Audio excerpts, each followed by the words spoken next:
back in the saddle again. A bear of friend is a friend, where the longhorn cattle feed and the little... None of the food has any calories in it, no cholesterol, as long as you close your eyes. That's all. This ain't no doggone Hardee's. It ain't no Mickey D's. There ain't no drive-through window or a menu that you'll see. Just these here old Chuckwagons that have been to heck and back. You won't find no Happy Meal 'cause our food that won't fit in a sack. You won't get no little toy with this meal that you receive. We'll gladly hand out Rolaids. It's the only thing that's free.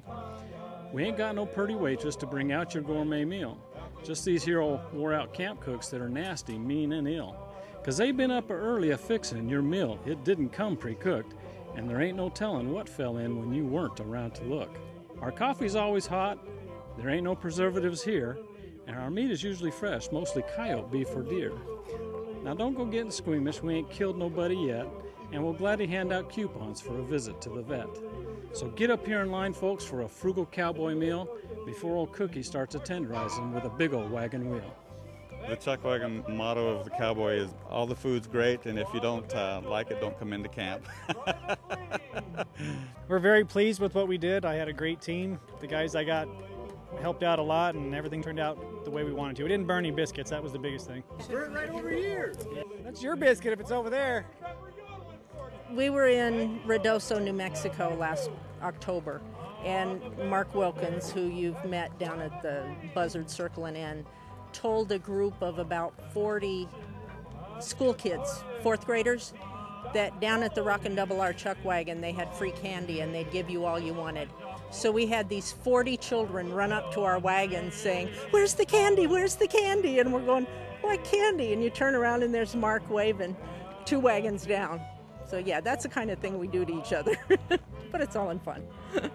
The crowds were ready, and everybody was enthusiastic, and got a lot of feedback from people saying that all the food was tasted real good. So I think it was a big success.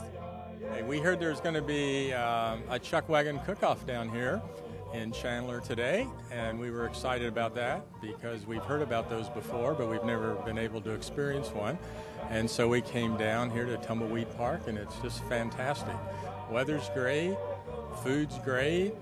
We got live music playing, which is great as well. And we just had some Chuckwagon grub, and it's really good.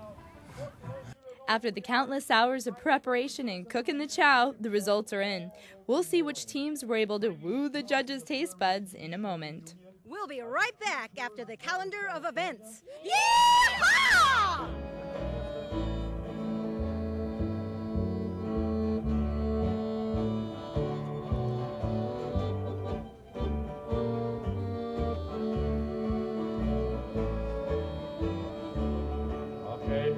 Chorus, now here we go. Oh, no, the rain, where the deer and the antelope play, where they play, where seldom is heard a discouraging word, and the skies are not cloudy all day. Okay, now folks, you are going to hear something that's rarely ever heard, even in the cowboy world. But this is 3-part harmony yodels. Here we go.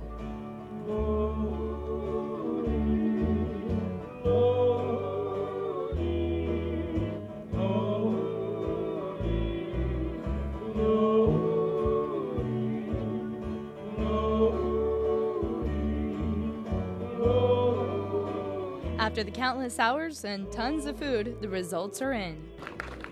The most authentic wagon is Buzzard Circle Inn from Casa Grande. Congratulations, Dan. First place in meat, Rockin' RR. First place in potatoes, Rockin' RR.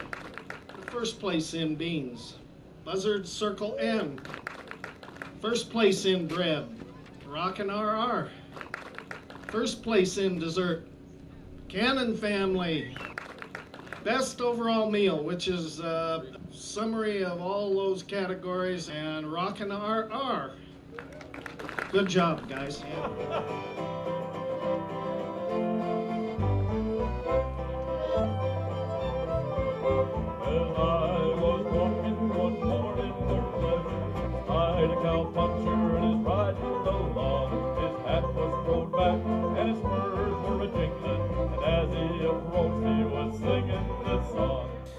people involved in Chuckwagon cooking are great. It's a great atmosphere.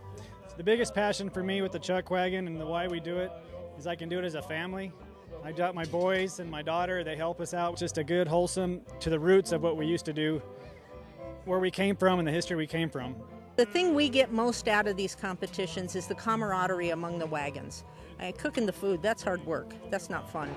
But you get to know each wagon owner and the people who cook on their wagons, and so we have a good time. We play back and forth. It's a friendly competition. Nobody's cutthroat at these. You know, it's a lot of work on us. You know, getting up, 4:30, 5 o'clock and coming out here and getting started and all the effort that goes through it. But we enjoy watching the public enjoy what we do. You know, when they get to eat the food and they have the comments come back, that this is really fantastic. How'd you do this? How'd you do that? This is awesome. That's the rewards that we get. We want to thank all the teams, sponsors, and staff who made this inaugural Chuckwagon Cook-Off ace high. And until next time, come out and play, Chandler! Fill you up on Cracker Pear and Troya till you are ready for Idaho. Some cipher cooks of boyhood days, but none of them for me. One roundup cook was best of all. 'Twas from the X-Bar T. And when we heard the grub pile call, morning, noon, and night, the old Dutch ovens never failed to cook the things just right. 'Twas covered o'er with red-hot coals, and when we fetched her out, the biscuits there were of the sort no epicure would flout. I ain't so much for boyhood grub, 'cause summer, spring, or fall, the old Dutch oven cooked the things that tasted best of all. Perhaps it's 'cause our appetites were always mighty sharp. The men who ride the range ain't apt to kick or carp.